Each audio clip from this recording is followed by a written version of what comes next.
అంగవస్త్రం అనే చందమామ కథ చెప్పుకుందాం. ఆరావళి కొండలలో చిదానందుడనే ఒక యోగి ఉండేవాడు. ఒకనాడు ఆయన తన పర్ణశాలలో జపం చేసుకుంటూ ఉంటే 12 ఏళ్ల బాలుడొకడు ప్రాణభీతితో పరిగెత్తి వచ్చి పాదాలపై పడి శరణుజొచ్చాడు. యోగి ఆ బాలుని లేవనెత్తి, "ఎవరు నువ్వు? ఏమిటి ఆపద?" అని అడిగాడు. "నేను జైసల్మీరు సంస్థానాధీశ్వరుడైన బీజీరావు గారి కుమారుణ్ణి. నా పేరు దేవరాజు. శత్రువులు మా కోట వశం చేసుకుని మా తండ్రిని చంపేశారు. నన్ను చంపడానికి తరుముకొస్తున్నారు" అని చెప్పాడు. యోగి వెంటనే ఒక అంగవస్త్రం తెచ్చి ఆ బాలునికిచ్చి, "నీ శరాయి అంగి విప్పివేసి దీన్ని కట్టుకో" అని చెప్పి ఆ రాజపుత్రుని గుడ్డలు కనబడకుండా చూరులో దోపిపెట్టాడు. తన జందపు పోచలలో ఒకటి తీసి పిల్లవాడి మెడలో వేసి, "నీ పేరేమిటని ఎవరైనా అడిగితే సోంబొట్లు అని చెప్పు" అని సలహా ఇచ్చాడు. అంతలో గుర్రపు డెక్కల చప్పుడు వినిపించింది. అందులో "వాళ్ళే వస్తున్నారు" అన్నాడు దేవరాజు. "భయపడకు, నాకొక విస్తరి వేసి నువ్వొక విస్తరి వేసుకో, అన్నం తిందాం" అన్నాడు యోగి. వాళ్ళిద్దరూ వడ్డించుకొని ముద్ద నోట్లో పెట్టుకునేసరికి గుర్రాల మీద వచ్చిన వాళ్ళు దిగి ఓరగా ఉన్న తలుపు తోసుకుని లోపలికి వచ్చారు. "ఎవరు వారు?" అన్నాడు యోగి ఏమీ ఎరగనట్లు.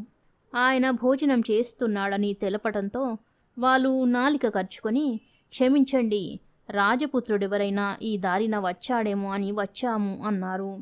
అందుకు యోగి, "నేను వంట చేస్తూ ఇక్కడే ఉన్నానే. ఏమిరా సోంబొట్లు? చితుకుల కోసం వెళ్ళినప్పుడు నీకెవరైనా ఎదురుపడ్డారా?" అన్నాడు దేవరాజు. "నాకెవరూ కనబడలేదు గురువుగారు. కొంచెం పులగం వడ్డించమన్నారా?" అని బదులు చెప్పాడు ఏమీ సంకోచించకుండా. గుర్రాలపై వచ్చిన వాళ్ళు దేవరాజును చూసి బ్రాహ్మణుని శిష్యుడనుకొని అనుమానించకుండా వాళ్ళ దారిన వాళ్ళు వెళ్ళిపోయారు. దేవరాజు యోగి పాదాలపైన పడి, "స్వామి, నా ప్రాణాలు కాపాడి పుణ్యం కట్టుకున్నారు.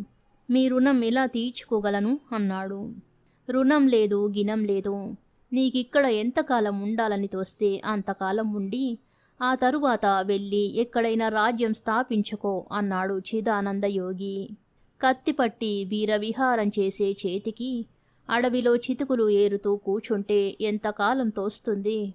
ఒకనాడు దేవరాజు యోగి ముందు నిలిచి, "స్వామి, నన్ను ఆశీర్వదించి పంపండి. మళ్ళీ రాజ్యం సంపాదించుకుంటాను" అన్నాడు. "తథాస్తు" అని చిదానంద యోగి లేచి ఏదో ఆకు దూసి తెచ్చి దాని పసరును ఒక వెదురు గొట్టంలో పోసి దేవరాజుకిచ్చాడు. "ఏమిటి స్వామి ఇది?" అన్నాడు దేవరాజు. "ఇనుమును బంగారంగా మార్చేది. రాజ్యం స్థాపించాలంటే ధనం అవసరం కదా, అందుకోసమే" అన్నాడు యోగి.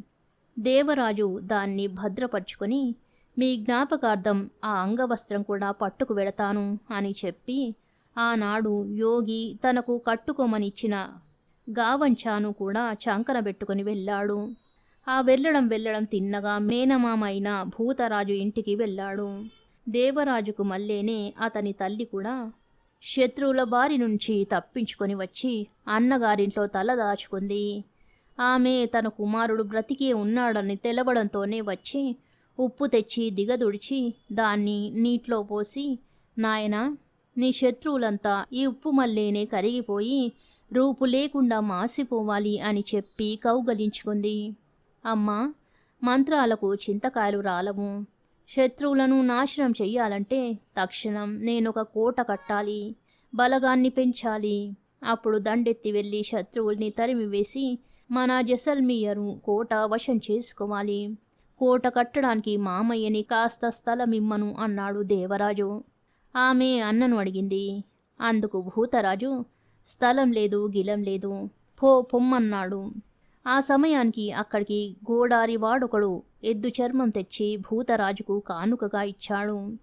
ఆ కానుక చూసి దేవరాజు, "మామా, ఎంతో స్థలం వద్దు, ఈ ఎద్దు చర్మం పట్టేటంత మేర చాలు" అన్నాడు. "అంతే కదా" అని భూతరాజు ఒప్పుకొని ఒక ఇసుక పర్ర చూపించి, "అక్కడ తీసుకో" అన్నాడు. ఎద్దు చర్మమంత మేర స్థలంలో ఏమిటి చేసుకోవడం అనుకుంది దేవరాజు తల్లి. దేవరాజు ఆ ఎద్దు చర్మాన్ని సన్నటి పీలికలుగా చేసి ఒకదానికొకటి ముడిపెట్టి ఆ తాడుతో కొన్ని ఎకరాల విస్తీర్ణాన్ని ఆక్రమించి, చూడు మరి, ఇదే ఎద్దు చర్మం పట్టినంత మేర అన్నాడు. భూతరాజు వచ్చి చూసుకొని గుండె బాదుకున్నాడు. ఇసుక ఎడారే కదా, భాగ్యమేమిటయ్యా మామా అన్నాడు దేవరాజు. నిజమే అనుకొని భూతరాజు వెళ్ళిపోయాడు. దేవరాజు మరునాడే ఉప్పర్లను రప్పించి అంతమేర కోట గోడకు పునాదులు తవ్వించాడు.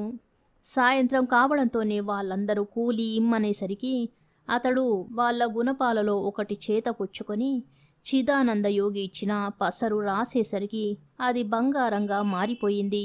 దానిని విక్రయించి వాళ్ళందరికీ కూలి ఇచ్చాడు. కొద్ది రోజులలోనే అక్కడ గొప్ప కోట ఒకటి లేచింది. దాని ముందు భూతరాజు కోట దివిటి ముందు దీపానికి మల్లె వెలవెలబోయింది. దానితో భూతరాజుకు మేనల్లుడంటే అసూయ పుట్టుకొచ్చింది. వెంటనే తన సైన్యాన్ని వెంటబెట్టుకుని వెళ్ళి మేనల్లుని కోట ముందు నిలిచి, నా భూమి మీద కట్టావు గనక ఈ కోట నాది, మంచిగా దీన్ని నాకు వశం చేస్తావా, లేకపోతే బలిమిని లాక్కునేదా అని కేకలు వేశాడు.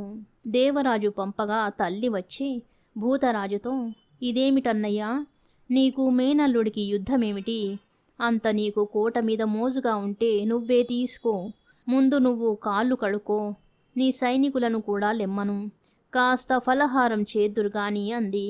ఏ పేచీ లేకుండా కోట తనకు చిక్కుతూ ఉన్నందుకు భూతరాజు సంతోషించాడు.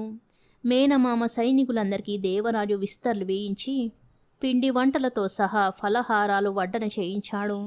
వాళ్ళు కడుపు నిండా తిని లేచి చేతులు కడుక్కొని వచ్చేసరికి పీటెలపైన ఒక్కొక్క పంచెల చాపు పెట్టించాడు. ఒక్కొక్కడు పంచె కట్టుకుని కండువా పైన వేసుకోబోయేసరికి కొంగున ఏదో బరువుగా కనబడింది. ఒక్కొక్కడు విప్పి చూసుకునేసరికి 100 చొప్పున వరహాలున్నాయి. ఇవెందుకు అన్నారు వాళ్ళు ఆశ్చర్యపోతూ. అందుకు దేవరాజు, మీకే వచ్చే నెల జీతం ముందుగా ఇచ్చేస్తున్నాను అన్నాడు.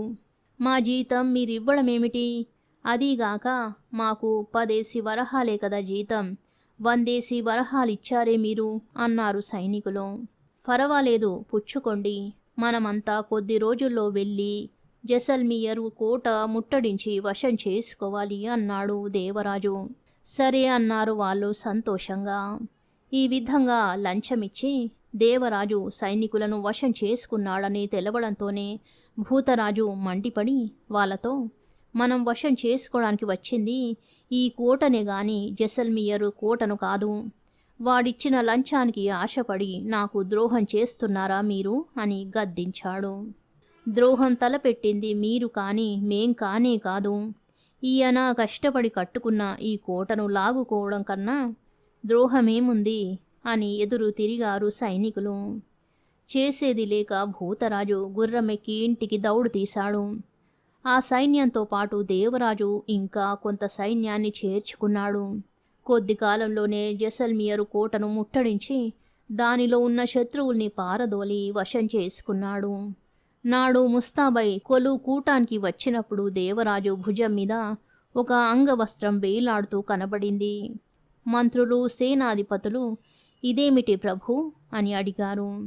ఈ అంగవస్త్రమే నా ప్రాణాలను కాపాడింది అంటూ అతడు తన కోటు విప్పి లోపల ఉన్న జంధ్యం కూడా చూపించి చిదానంద యోగి తనకు చేసిన ఉపకారమంతా వాళ్లకు విప్పి చెప్పాడు. నాటి నుంచి దేవరాజు సంతతి వారందరూ పట్టాభిషేక సమయంలో అంగవస్త్రం ఒకటి భుజంపై ధరించి రావడం ఒక ఆచారంగా ఏర్పడింది. కథ సమాప్తం. శుభం.